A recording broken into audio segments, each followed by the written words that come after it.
Brilliance Audio presents the unabridged recording of Belle by Andrew Vachss, performed by Phil Giganti. For Abe, who I never met, but have always known, and for Nathan, who I knew, 2 pieces of the route, watching me from someplace above the junkyard. 1. Spring comes hard down here. The switchman was in the lotus position, serenely posed on an army blanket he had neatly folded into quarters before he assembled his tools and took up his post for the day.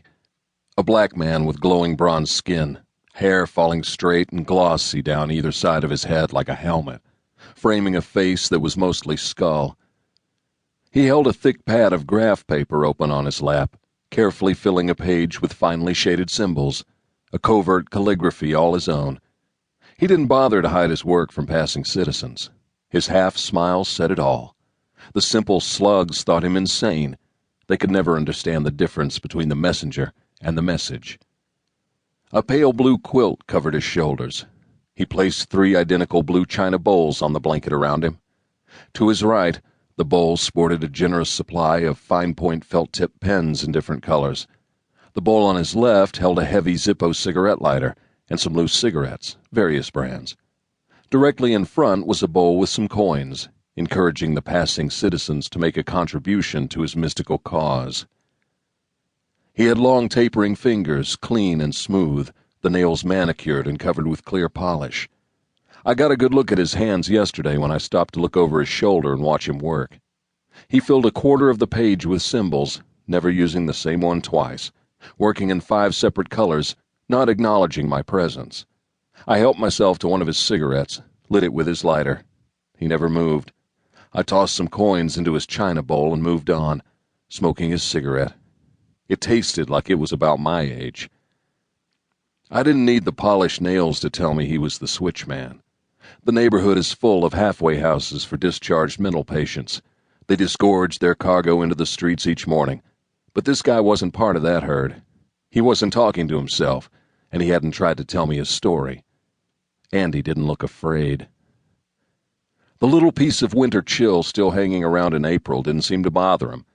He worked the same post every day, starting around 11 in the morning and staying on the job until about 3. The switchman had a choice spot, always setting up his shop at the edge of a tiny triangle of dirt on West Broadway, between Reed and Chambers. The slab of dirt had a couple of broken backless benches and a runty tree that had been bonsai'd by years of attention from pigeons, dogs, squirrels, and winos. An alley without walls. Down in this part of the city, they call it a park. At 11, he would still be in shadow, but the sun would make its move from the East River over to the Hudson past noon, and things would warm up. The switchman never took the quilt from his shoulders. His patch of dirt was a border town. Wall Street was expanding its way up from the tip of Manhattan, on a collision course with the loft-dwelling yuppies from Soho. Every square inch of space was worth something to somebody, and more to somebody else a few months later. The small factories were all being converted into co-ops. Even the river was disappearing as land greed took builders farther and farther offshore. Battery Park City was spreading its branches into the void left when they tore down the overpass for the West Side Highway. Riverfront joints surrendered to nouvelle cuisine bistros. The electronics stores that would sell you what you needed to build your own ham radio or tap your neighbor's phone gave way to sushi bars. Antique shops and storefront-sized art galleries shouldered in next to places that would sell you some vitamins or rent you a videotape. People have always lived down here. The neighborhood used to be a goddamned art colony. It produced more pottery than the whole Navajo Nation. The hippies and the artists thought the winos added just the right touch of realism to their lives. But the new occupants are the kind who get pre-orgasmic when you whisper investment banking, and they didn't much care for local color. Locksmiths were riding the crest of a growth industry. The Superior Hotel entrance was around the corner on Chambers Street, with rooms extending all along West Broadway. Mine was on the top floor, facing out over the park.